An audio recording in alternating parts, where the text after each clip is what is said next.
Clemson's traveling to Blacksburg to take on Virginia Tech in a rivalry conference grudge match. Welcome to the show. Brock Page here, and I do random sports picks for fun.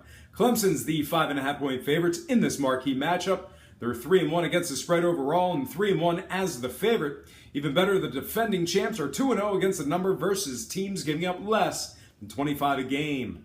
Their lone failure to cover came yesterday when they failed to cover a 33-point margin versus BC. They won that one by measly 27 points, by the way.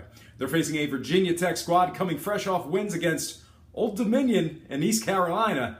They're up for the challenge. Blacksburg is a tough place to win a ball game, so they do have that going for them. All told, however, the case for Clemson can certainly be made, and that's exactly what I'm going to do. I'm going to buy the hook and take Clemson -5 and winning it outright for some money line cash.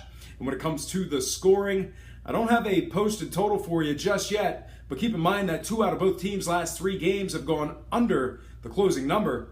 All said and done, however, I'm looking at a combined point total of around 52 total combined points. Next game I have for you, it is going to be USC Washington State. The USC Trojans opened up as the 5.5-point favorites in this West Coast matchup. Since the betting opened up, however, we've seen a good amount of that early money come pouring in on the Cougars of Washington State. That's going to put USC at -4 against the spread at the moment. The Trojans are 1-1 against the spread versus teams winning more than 70%. They've also covered 1 of 2 games against teams giving up less than 25 a game. Keep in mind, they do have marquee outright wins over the likes of Stanford, Texas, and the Cal Golden Bears. All told, the case for the Trojans can certainly be made, and that's exactly what I'm going to do. Give me USC -4 and winning it outright for some money line cash. And when it comes to the scoring, USC's 2-1 to the overs before yesterday's action. Meanwhile, on the other side, same story as Washington State went over the line in 2 of their previous 3 themselves. All said and done, however, I'm looking at a combined point total of around 66 total combined points. Next matchup I have for you, it is going to be Indiana-Penn State. Indiana opened up as the 18-point dogs at Penn State. Since the betting opened up, however, most of that early money came pouring in on the Hoosiers to cover that spread. Penn State's currently laying just 16 against the spread after that early money action. Penn State's 2-1 against the number at home and 2-1 as the official home favorite. Those covers were massive 31 and 37-point spreads respectively. The Hoosiers are 0-1 against the number as the underdog, failing to cover a 21-point spread where they were getting 21 points.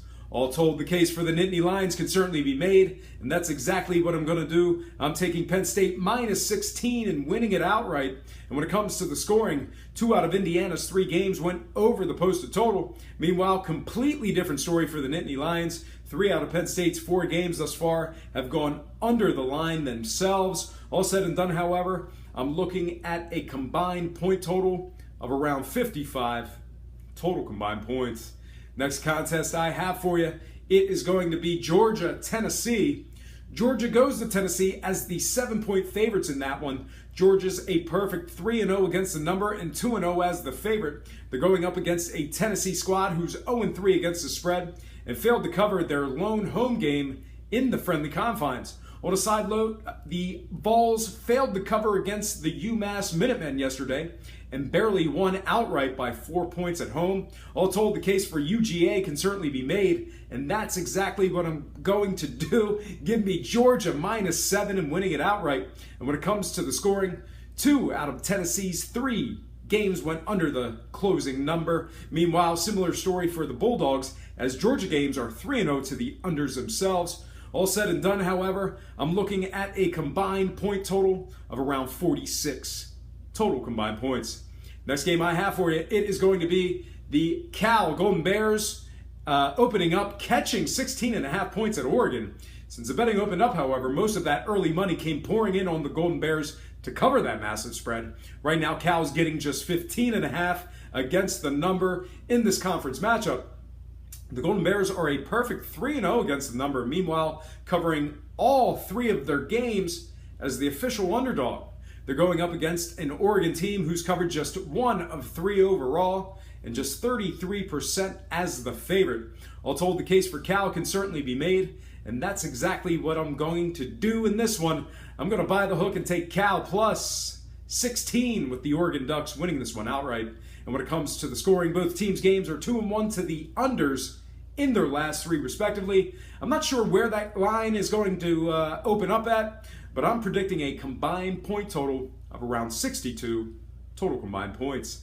Next matchup, Colorado, UCLA. Colorado was catching 5 at UCLA in their matchup at the Rose Bowl. Since the betting opened up, most of that early money's come pouring in on UCLA as expected. Currently, UCLA's minus 5.5 against the spread for this West Coast showdown. The Bruins are 1-1 against the number at home, along with covering 1 of 2 as the official home favorite. They're facing a Colorado squad who's just 1-2 against the spread overall and 0-1 as the underdog. The Buffaloes failed to cover this season against the likes of Washington and Texas State. So all told, the case for UCLA can certainly be made, and that's exactly what I'm going to do. I'm going to buy the hook and take the Bruins minus 5 and winning it outright for some money line cash. And when it comes to the scoring, there should be a lot of it. UCLA's 4-0 to the overs in their 4 games on the year. Their games are averaging 88 total combined points per contest on the year. All told, the case for the over can certainly be made. I'm not sure where that line's going to open up at, but I am predicting a combined point total of around 66 total combined points. All right, folks, I'm going to slide into my next and final game with analysis for the show. I'm talking about Texas, Iowa State. Texas was giving up 5 at Iowa State when the lines opened up. Most of that early money's come pouring in on the Longhorns to get the job done. Currently, the Horns are laying 5.5 against the spread in this Thursday evening matchup. The Longhorns have been a decent covering team so far this year. They're 2-1 against the number overall, as well as 1-0 on the road. They're going up against an Iowa State ball club who failed to cover in the friendly confines, going 0-1 against the number at home. They're also 0-1 against the spread as the official Vegas underdog. All told, the case for Texas can certainly be made, and that's exactly what I'm going to do. I'm going to buy the hook, no pun intended, and take the Longhorns minus 5 and winning it outright for some money line cash. And when it comes to the scoring, Texas games are 2-1 to the unders in their last 3. Meanwhile, Iowa's 1-1 to the unders themselves. I'm not sure where that line's going to open up at, but I am predicting a combined point total of around 68 total combined points. All right, folks, I'm going to slide into my Instagram quick picks to end the show. I'm buying the hook and taking the Miami Hurricanes minus 5 and winning it outright over Duke. Total points at 60. Next pick, I'm taking the Kentucky Wildcats, laying the 14 at home over Eastern Michigan. I also have them to win it outright. Next pick, I got NC State minus 12 and winning it outright at home against Syracuse. I got 57 total points in that one. And for my next and final pick for the show, I got the Fighting Irish minus 21 and winning it outright over Miami, Ohio. I'm looking at a point total of 53 total combined points. All right, folks, that is going to do it for me. But before I get out of here, I have to remind you that I am not a sports betting expert, nor do I implore you to take any of my picks. A wise man once said, good ain't free, and free ain't good. For some reason, you decide to use the free information on this program. You're utilizing it at your own discretion. Most importantly, if you're betting any of these games, do it safe, do it responsibly, and most important, have fun. For Brock Page Productions, I'm Brock Page, and have yourself a positive day.